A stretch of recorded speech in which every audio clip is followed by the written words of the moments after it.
Hello everyone, welcome back to my channel. तो आज मैं आई हूँ अपना मंथली मेंटेनेंस करवाने सैलून में। एक्चुअली ये सैलून मेरा ही है, तो मैं अपनी स्टूडेंट से ही करवा रही हूँ। तो सबसे पहले मैं करवा रही हूँ क्लीनअप।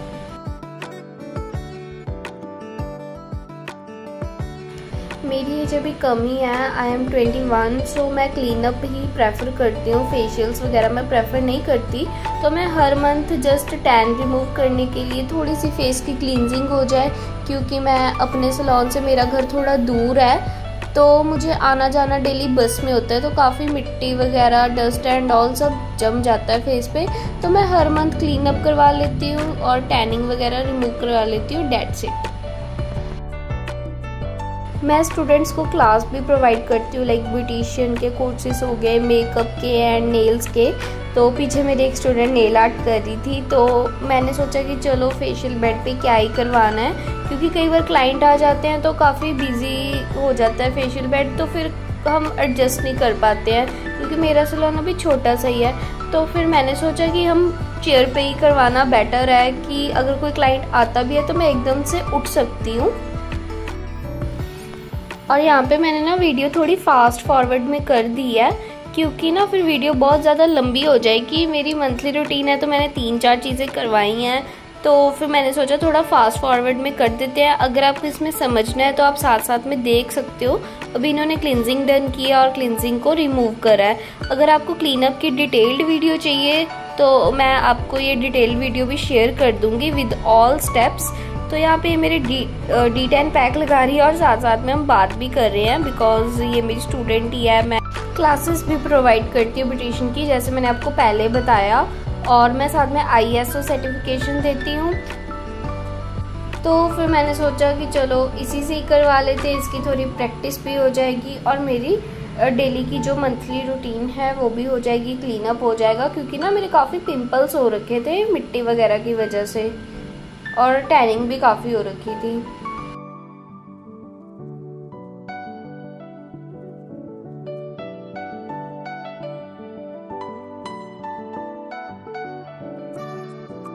दस मिनट तक D10 पैक लगा के रखा। उसके बाद थोड़ी सी मसाज करके वाटर के साथ हम इसको उतार देंगे with the help of wet sponge.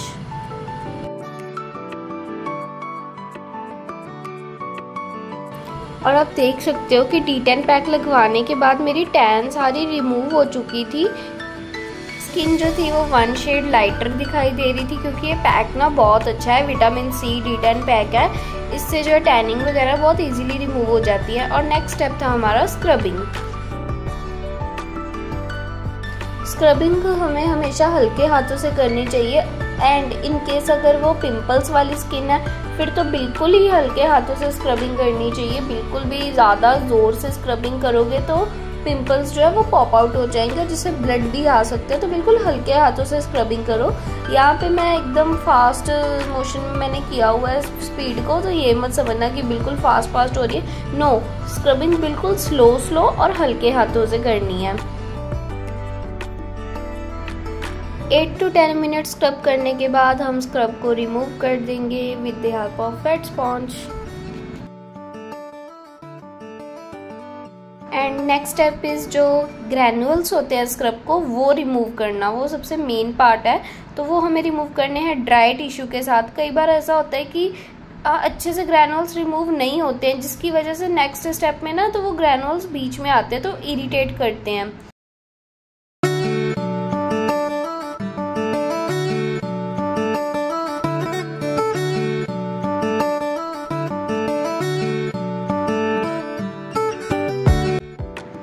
Next इन्होंने मेरे ब्लैक हेड्स और वाइट हेड्स रिमूव करे, जो कि मेरे नोज़ पर और चिन पर बहुत ज़्यादा हो गए थे।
पे क्लीनअप इज़ ऑल डन। अगर आपको इसकी डिटेल वीडियो चाहिए तो मुझे कमेंट करके ज़रूर बताना, मैं इसकी डिटेल वीडियो ज़रूर अपलोड कर दूँगी।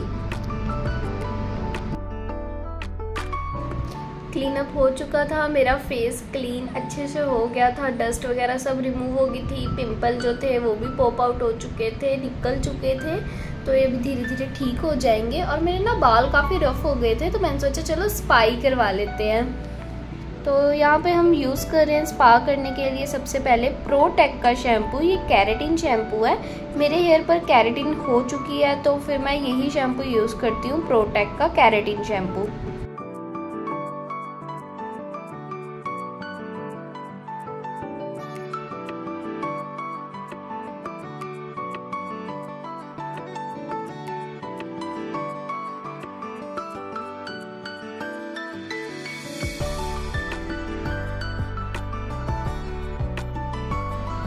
हेयर स्पा भी यूज़ हम कर रहे हैं एब्रा का कैरेटिन रिपेयर हेयर मास्क। ये बहुत अच्छा हेयर मास्क है, बालों को एकदम शाइन दे देता है और रफनेस भी एकदम से ख़त्म हो जाती है। और ये बहुत अच्छा स्पा है स्पेशल फॉर कैरेटिन वाले हेयर के लिए।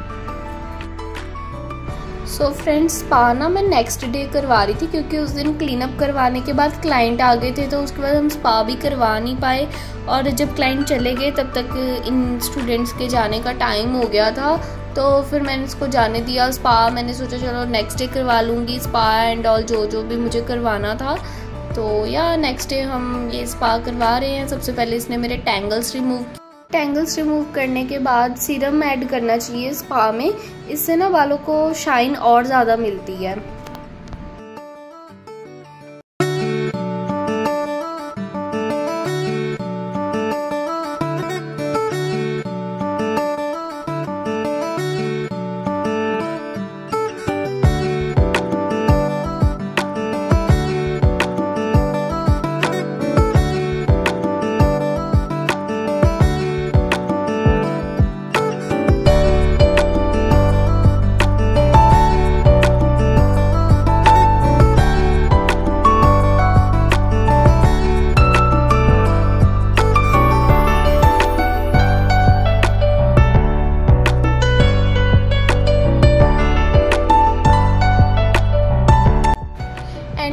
हेयर स्पा एप्लीकेशन करी थी 4 सेक्शंस निकाल कर, एकदम पतले पतले सेक्शंस लेने हैं। और अगर आपके बाल आपको लगता है कि सूख गया है, मेरे बाल एक्चुअली पतले हैं तो जल्दी सूख जाते हैं, एयर ड्राई हो जाते हैं, तो आप वाटर स्प्रे करके बालों को गीले करके फिर स्पा लगाना। इससे बाल आपके हेयर में अच्छे से इमल्सिफाई भी होगा और इजीली आपके हैंड्स भी ग्लाइड होंगे।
So yeah hair spa application is done. इसके बाद बारी है हेड मसाज की।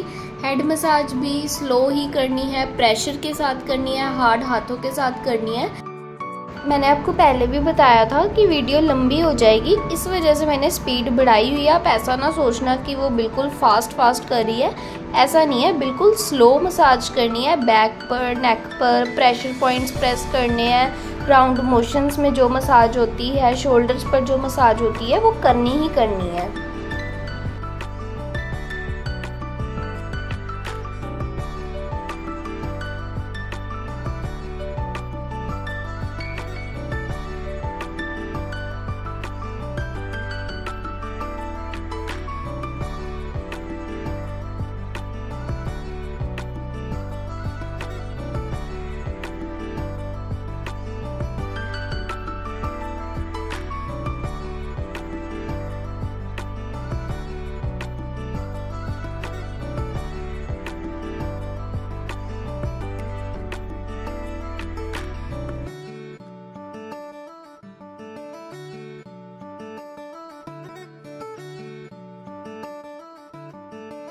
सो yeah hair spa, steam, massage is all done. Head wash मैंने करवा लिया था, अब बारी है ब्लो ड्रायर की।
आप देख सकते हो हेयर स्पा के बाद मेरे बाल इतने सॉफ्ट और शाइनी हो गए थे और इजीली मेरी फिंगर्स ग्लाइड हो रही थी। इतनी सिल्की सिल्की मेरे बाल हो गए थे। आपने पहले वीडियो में देखो कि कितने रफनेस थी ना मेरे बालों में। और स्पा करवाए को मुझे टाइम भी काफ़ी हो चुका था, लाइक 3-4 महीनों के बाद मैं स्पा करवा रही थी। तो देखो कितने सिल्की एंड सॉफ्ट हो चुके हैं मेरे हेयर। तो अब हम अपना नेक्स्ट काम करवाते हैं, वैक्सिंग। सो मैं यहाँ पर करवा रही हूँ मिल्क वैक्स। मैं बेसिकली यही वैक्स करवाती हूँ और लेग्स और आर्म्स पर मुझे करवानी थी।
वैक्स करवाने के बाद हमें लेग्स को अच्छे से नीटली क्लीन करना चाहिए वाटर स्प्रे की हेल्प से।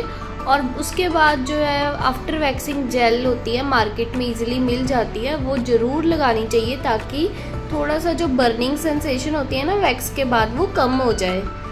और जो वैक्स करवाने के बाद रैशेस और रेडनेस हो जाता है वो भी नहीं रहते हैं। सो यार मेरी सारी सर्विसेज हो चुकी हैं डन। मैंने अपना मंथली जो काम करवाती हूँ वो मैंने करवा लिया था। अब बारी थी थ्रेडिंग की। वैक्स मैं इजीली करवा लेती हूँ लेकिन थ्रेडिंग में मुझे सबसे ज़्यादा पेन होती है, तो अब मैं कैमरा ज़्यादा देर पकड़ भी नहीं पाऊँगी क्योंकि स्ट्रेच करना होता है ना। तो आपको वीडियो कैसी लगी मुझे कमेंट करके ज़रूर बताना। तब तक के लिए बाय बाय, मिलते हैं अगली वीडियो में।